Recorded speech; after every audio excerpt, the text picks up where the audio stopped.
අද තිමිරිගස්සාවේ ජනතාව පාරට ඇවිත් තිබෙනවා. ඕගොල්ලෝ දන්නවා මේ වෙන විට වසන්ත මුදලිගේට නිදහස ලැබිලා තියෙනවා. ඔහු අප පිට විවිධ නඩු වලින් හිටපු නඩු වලින් අප ලැබිලා වසන්ත මුදලිගේ අද දින එළියට ඇවිල්ලා තියෙනවා. හැබැයි ප්‍රශ්නය මොකද්ද? ප්‍රශ්නය ත්‍රස්තවාදය වැළැක්වීමේ පනත. මේ අත්නෝමතික මානවවාදී නොවන නීති ප්‍රකාරව මේ රටේ මිනිස්සු වසන්ත මුදලිගේ වගේම තවත් මිනිස්සු රාශියක් අදටත් රක්ෂිත බන්ධනාගාරයේ සිටිනවා. අද මේ අරගලකරුවන් පාරට ඇවිල්ලා ඉල්ලන්නේ මොකක්ද? වසන්ත වගේම මේ වෙන අය කෙනෙකුට ඔබට මට තව කාට හරි ඔබේ ඥාතියෙකුට නැවත PTA එක යටතේ නොයන්න පසුබිම. ඒක තමයි දැන් ගොඩක් අය අපි දන්නවා. අපි මේ දැන් PTA එක දැන් වසන්ත ඉවර වුණාම වසන්ත එළියට ආපුවම ගොඩක් කට්ටිය PTA එක ගැන කටවහ ගනීද? හැබැයි කටවහ ගත්තයි කියලා වසන්ත මුදලිගේට අත්වෙච්ච ඉරණම ඔබට අත්වීම වළක්වන්නේ කෙසේද?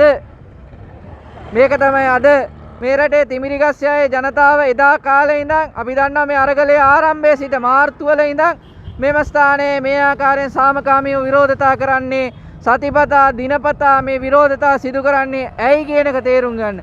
මේ සිස්ටම් එක වෙනස් කරගත්තේ නැත්නම් වසන්තට වෙච්ච දේ ඔබට වීම වළක්වන්න විදියක් නැහැ. යථාර්ථය අනුව වසන්තට අද නිදහස ලැබුණත් ඔහු අද ඉන්නේ නඩුගොඩක වගේම මාස ගානක් හිරේ ඇතුලේ ඉඳලා PTA එකට රැඳුම් බාරේ ඉඳලා එළියට ඇවිල්ලා ඔහුගේ නිදහස ඔහුට මාස ගානක් අහිමි වෙච්ච පුද්ගලයෙක් හැටියට ඔහු ඉන්නේ.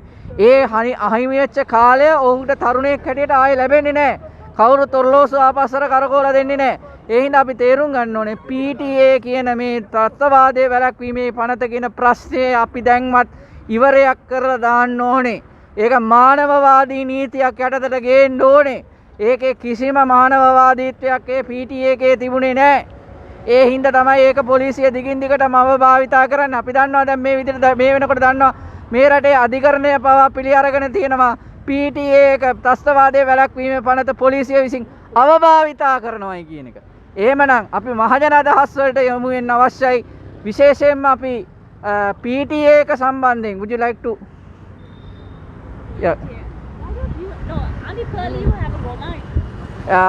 අපි මහජන අදහස් වලට යමු. මොකද අපි ප්‍රශ්න කරන්න ඕනේ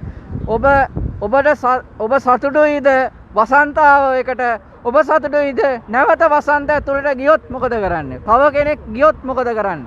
ඒකට මොකද්ද ඔබ ගාව තියෙන ප්‍රතිකර්මය? ඉතින් අපි මහජන අදහස් වලට යොමු වෙමු. The information we share at places like this, the narrative against the government, I mean what the government is not doing and all the wrong things they are doing is not highlighted.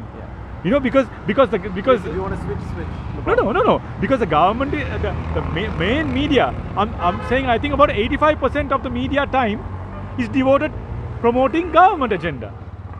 So it's very difficult. So it's difficult for a voter also to choose sometimes, because all they hear is this, right? If you buy the Sunday Observer, if you buy the Daily News, you hear that everything is okay in the country. You hear that IMF money is coming anytime soon, right? You feel that, you hear that elections is a bad thing. My gosh, you should not have elections, right? Actually, in our print media, ever since Ranil Wickremesinghe became president, even the Sunday Times is owned by the Vijayawardena family, which was supposed to be impartial, is now also to a large extent towing the government line. So who do you have as independent media? Yeah, we switched the conversation to media. You might want to start again, but we're talking about independence, about Vasanta. Yeah. So now I have a question to you. Okay, tell me. The question is, do you believe that this issue will be resolved? The people are rising up against the PTA. Yes. Do you think the issue is now resolved? No, not at all. Not at all. In fact, I think if we come to the conclusion that this matter is resolved and stop our efforts to try and get this draconian PTA law removed and repealed, I think we are no better than the people who joined our protests and the moment petrol, they got ration petrol, they left. I don't think we are any better than those people. So, we must use this as a springboard, as a stepping stone, as a stepping stone to talk about all the voiceless, nameless people in prison under the PTA. There are so many people. I am also guilty, right? There have been so many people who are held on the PTA, we didn't even care, right? The reason we know Vasanta's name is because he's from the south, because we can identify with his struggle. There are so many people, Tamil, who are in prison and because of the PTA. There are so many Muslim people who are in prison due to the PTA. PTA means without charge. Without charges Without any- for 10 years. That's what it means. Right? Yeah. This is a draconian law. This has to be removed.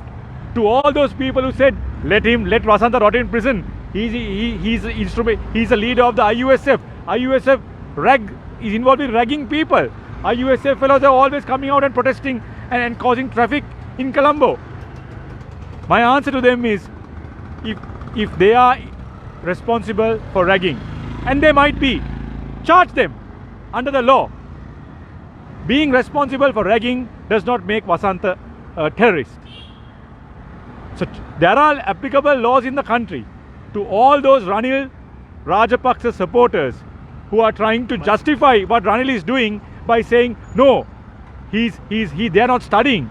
You know, he's 27 years or 7 years old. It's 7 years he's been in university. What about Ranil? 45 years he's in parliament. 47 years he's in parliament. What about him? What has he done? What has he done? So please, understand the situation. Vasanta Mudalige is doing what most people in Colombo refuse to do, to step out and talk about the problems of the countrymen. He was doing it. So the least you can do is support him. Even if you do not have time, if your company doesn't allow, some people say the company doesn't allow, our company policy doesn't allow, so we can't come out and protest. No, I don't want to get involved. Right? If you don't want to do any of that, fine. But don't ridicule the efforts of someone like Vasanta, who leads the IUSF, because they are fighting on behalf of so many people. Right? You got your Russian fuel, you got your gas, you're okay. Right? Of course, now after you got your monthly salary, your January salary, you must be rethinking. You must be rethinking about your support towards this government. Anyway, paying taxes, that's also fine. That's also fine. But if the tax money that you pay is being used to support corrupt activities of the government, it's not okay. It's not okay. Rather than reduce the umpteen number, we know there are the overstaffed government institutions. Rather than reducing that, rather than restructuring that, what do? They increase the tax from the existing 800,000 taxpayers in Sri Lanka. Basically, like somebody said, "Ara buruwege pita uda bara patavano." Is that what you want to keep doing? Is that what you want to keep doing? Right? So this has to change. This needs to change. Yeah. Thank you, and I hope that today people open their eyes and realize that. I think it was Salia Piris who said, he quoted someone and said, the wheels of justice might be delayed. The wheels of justice might be delayed, but justice will surely come.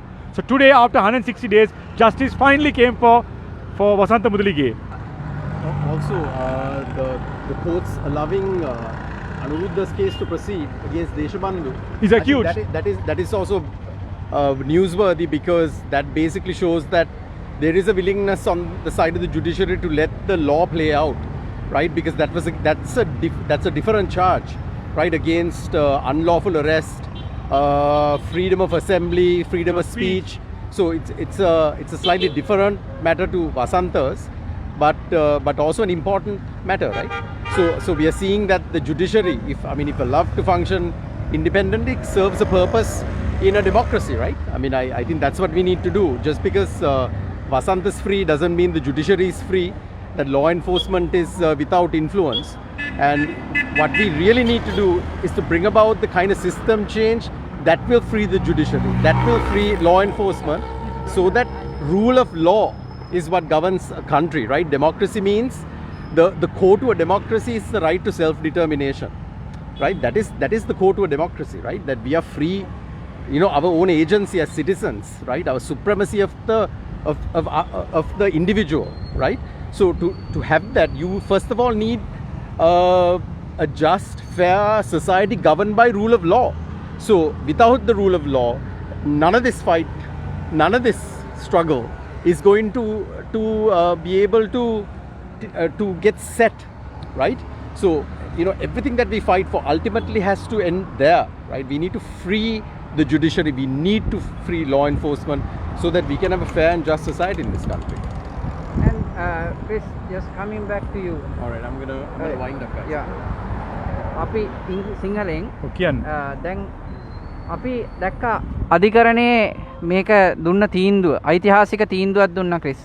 එතකොට මේ විදියට අපේ රටේ අධිකරණය ඒ කටයුතු කරද්දී අපි දැක්කා ඒ කරුණ වල තිබුණා මේ රටේ කොච්චර අසාධාරණද මේ පොලිසිය මේ කරපු වැඩේ.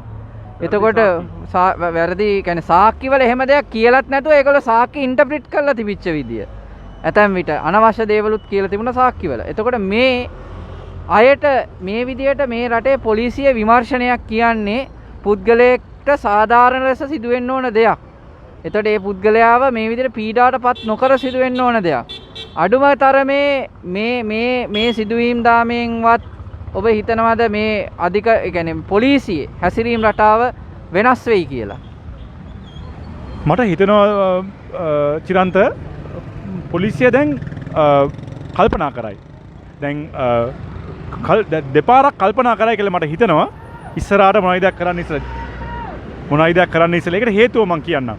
මේ වසන්ත හිර කරපු මේ වසන්තව හිර කරන මේ PT එක යටතේ මම කියවපු නිවුස් වලින් මම දැක්කේ එකක් අර මොටිවේෂන් අප්පච්චි කෙනෙක් කෙනා මේ ඉන්ෆර්මේෂන් එක දීලා තිබ්බලු. ඊට අමතරව මම කියුවා මේ OIC කෙනෙක් මං හිතන්නේ පොලිස් නිලධාරී පොලිස් කොස්තාපල් වල කොස්තාපල් වරයන් සහ මං හිතන්නේ කොහොමරි පොලිසියේ දෙතුන් දෙනෙක්. හරි ඒ කියන්නේ මේ මුලින් කියපු ප්‍රකාශයට පරස්පර ප්‍රකාශ. ඔව්. එහෙම දීලා තියෙනවා. ඉතින් ඒක හරි බෑ. ඒක මොකද්ද චිරන්ත ඔය කරන්නේ? පොලිසියම මේ ස්ටේට්මන්ට්ස් හදලා අපිට අමතක වෙච්ච නමක් තියෙන දේශබන්දු තෙන්නකෝන්. මොටිවේෂන් අප්පච්චි ඔය බස් කැමුණුගේ නම් වලින් වැහිලා ගිය නමක් තමයි දේශබන්දු තෙන්නකෝන් අත්නෝමතික ලෙස PTA එක යටතේ කටයුතු කිරීම සම්බන්ධයෙන්. ඒතර ඒක හරහා මං හිතනවා මේගොල්ලෝ වෙන ගේම් එකක් එතන යනවාද කියන සැකේ එතන. ඔබ හිතන්නේ මොකක්ද? ඔබ හිතන්නේ මොකක්ද? අපි ඇත්තට චිරන්ත ටිකයි දන්නේ. අපි ඇත්තට මෙතන මොකද්ද වෙන්නේ කියලා අපිත් හරියට දන්නේ නැහැ. එකම දෙයක් අපිට එක දෙයයි අපිට නිශ්චිතව කියන්න පුළුවන්. නීතිය පොඩි මිනිස්සුන්ට එක විදිහට යන්නේ නීතිය, ලොකු මිනිස්සුන්ට එක විදිහකට යන්නේ නීතිය. අර වසන්ත කරන්නාකොට ඒගොල්ලොන් සලකපු විදියයි මේ වසන්ත මුදලිගේ සලකපු විදියයි අතර පරස්පර වෙනස. ඒ කියන්නේ ඇටර්නි ජෙනරල්නේ මේ ඕකට මේ හේතු දෙන්නේ PTA ඒගොල්ලොන් හැසිරුණු විදිය බලනකොට අපිට හිතෙනවා මේ මොකද්ද නීතිය මේ රටේ. ඉතින් ඇත්තට හරි කනගාටුයි. ඉතින් සල්ලි තියෙනවා නම් බලය තියෙනවා නම් එක නීතියක්. දැන් අද වෙනතුරු මොකද්ද වෙලා තියෙන්නේ ගෝඨාභය යටතේ ගෝඨාභය පැනලා යනකොට ජනාධිපතිව පැනලා යනකොට මිලියන් 10කට අධික මුදලක් හම්බුණා ජනාධිපති මන්දිරේ. මොකද්ද වෙලා තියෙන්නේ ඒකට? අර ජනාධිපති මන්දිරේ පැපොල් කෑල්ල හොරකම් කරපු, බීම එකක් හොරකම් කරපු, බීම එකක් බීපු අර අරගලයට සම්බන්ධ ළමයි ඔන්න පත්තරවල පින්තූරු දාලා මේ අරෙස් කරලා කැඳවුම් කළා. මොකද්ද අද වෙනතුරු ගෝඨාභය ජනාධිපතිගෙන් මොකද්ද ස්ටේට්මන්ට් එකක් අතරන් තියෙනවද? ඒ සල්ලි ගැන ඒ කාගේ සල්ලිද? මිලියන 10කට වඩා. ඉතින් මේකනේ චිරන්ත තත්ත්වය. මේක නිසානේ අපි මෙතන එළියේ ඉන්නේ. මේ සිස්ටම් එක චේන්ජ් වෙන්න ඕනේ. හරිද? ඒ බලය තියෙන මිනිහාට අල්ලන්නේ නැහැ අපි. බලය නැති මිනිහා දුප්පත් මිනිහට නීති ගහනවා. මේ බිලියන ගණන් වංචා කරන සීනි බදු වංචාවෙන් බිලියන ගණන් වංචා කරපු පිරමිඩ් විල්මා ආයතනයේ කට්ටියට ඒක තමයි ප්‍රධාන ආයතනය. තව ආයතන 3-4ක් තියෙනවා. කිසිම ක්‍රියාවක් නැහැ. ඒ බදු සහනය දුන්න ගෝඨාභය රාජපක්ෂ ජනාධිපතිතුමා ඒ බදු සහනය දුන්න අර සත 25ට හරි 50ට බදු අඩු කරපු අර දවස් කීපයකට ඔය ව්‍යාපාරික ටික දෙනෙක්ට ඔය සිමෙන්ති මේ ඔය සීනි ගේන්න ගෙනල්ලා අධික ලාභ ලබන්න කිසිම ඇක්ෂන් එකක් නැහැ. හැබැයි පොල් ගෙඩි 3ක් හොරකම් කරපු ඒ වගේ දරුවෙක්ට කන්න දෙන්න කියමු මේ කඩේකින් රුපියල් 5000 හොරකම් කරපු එකේට දෙන වද ඉතින් ඒක හරි අසාධාරණයි චිරන්ත. ඒවා වෙනුවෙන් තමයි අපි මේ කතා කරන්නේ. අපි කියන්නේ මේ සිස්ටම් එක චේන්ජ් කරන්න. හරි සිස්ටම් එකක් දැම්මොතින් ඇත්තට චිරන්ත ගෝඨාභය ජනාධිපතිතුමාට අපිට ප්‍රශ්නයක් නැහැ. ඇයි හොර කරන්න බෑ. හරිද? ජනාධිපති මෝඩෙක් නම් එයාගේ අත්නෝමතික තීරණ ගන්නත් බෑ. ඇයි සිස්ටම් එකක් තියෙනවා. එයාට නිකන් තීරණය කරන්න බෑ. අද උදේ නැගිට්ට අද මම නෙළුම් කුළුණ හදනවා. බිලියන 7ක් ගියාට කමක් නැහැ. ඒක මගේ තීරණය. ඒව කරන්න බෑ සිස්ටම් එකක් තියෙනවා නම්. ඒකයි අපි කියන්නේ. ඉතින් හරි සිස්ටම් එකක් තියෙනවා නම් මහින්ද රාජපක්ෂ හෙට ජනාධිපති වුණත් අපිට ප්‍රශ්නයක් නැහැ. විමල් වීරවංශ වුණත් අපිට ප්‍රශ්නයක් නැහැ. ඇයි සිස්ටම් එක ඇතුලේ තමයි වැඩ කරන්නේ. ඒ සිස්ටම් එක නැතුව ගෝඨාභය මහත්තයා යුද්ධ දින්නනේ අපි යාට දෙනවා. එයා කරන ඕන එකක් අපි ඕකේ. ගෝඨාභය මොකද්ද ආවේ? මොකද්ද කරේ? කරපු එක දේවල් වලින් එකක් කෘෂිකර්මයට පෝර ගෙන එක නැවැත්තුවා. දැක්කනේ මොකද්ද උනේ රටට? මොකද්ද කරේ? එයාට ඡන්ද දුන්න වියත්මගේ ගොඩක් කට්ටියගේ කීම අනුව බදු අඩු කරා. කවුරුත් ඉල්ලුවෙත් නැහැ. ඒ කියන්නේ ජනතාව ඉල්ලුවේ නැහැ. මොකද්ද උනේ? තාම අපි ගෙවනවා ඒවට. ඉතින් ඒකයි අපි කියන්නේ නිකන් ඔය අත්නෝමතික තීරණය ගන්න ඔය විධායක ජනාධිපතිගේ ක්‍රමේ බලය වැඩි චිරන්ත. හැම එක්කෙනාම එන්නේ අපි ඕක අයින් කරනවා කියලා කියාගෙන. ආවට පස්සේ අයින් කරන්නේ නැහැ. ඉතින් ඔය සිස්ටම් එක චේන්ජ් කරන්න හරිද? ජනාධිපති පාර්ලිමේන්තුවට ආන්සරබල් වෙන්න ඕනේ. හරිද? ඒ වගේ සිස්ටම් එකක් හරියට තියෙනවා නම් ඇත්තට අපිට ප්‍රශ්නයක් නෑ රනිල් ජනාධිපති වුණත්. අපිට ගෝඨාභය ජනාධිපති වුණත් කමක් නෑ. නාමල් ජනාධිපති වුණත් කමක් නෑ. හැබැයි ඒ සිස්ටම් එක හදන්න ඕනේ. ඔය හොර සිස්ටම් එකේදී මේකලොන් ඒත් එනවා නම් අපි එකම තැන කරකෙන්නේ. ඒකයි. කොහොමද? මේ අවස්ථාවේදී ජාතික ගීය ගායනා කරනවා මේ අරගලයේ අද අවසානයේ මේ දකින්නේ ස්තිවිලිගස්සයාගේ ජනතාව සාමකාමී අරගලයේ අවසානයේ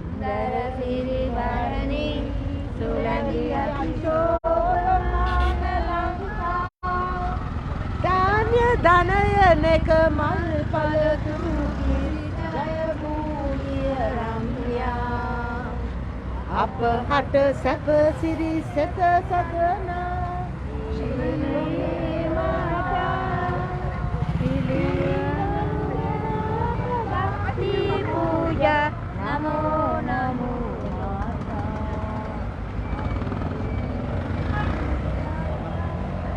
නමෝ නමෝ නමෝ නමෝ මාතා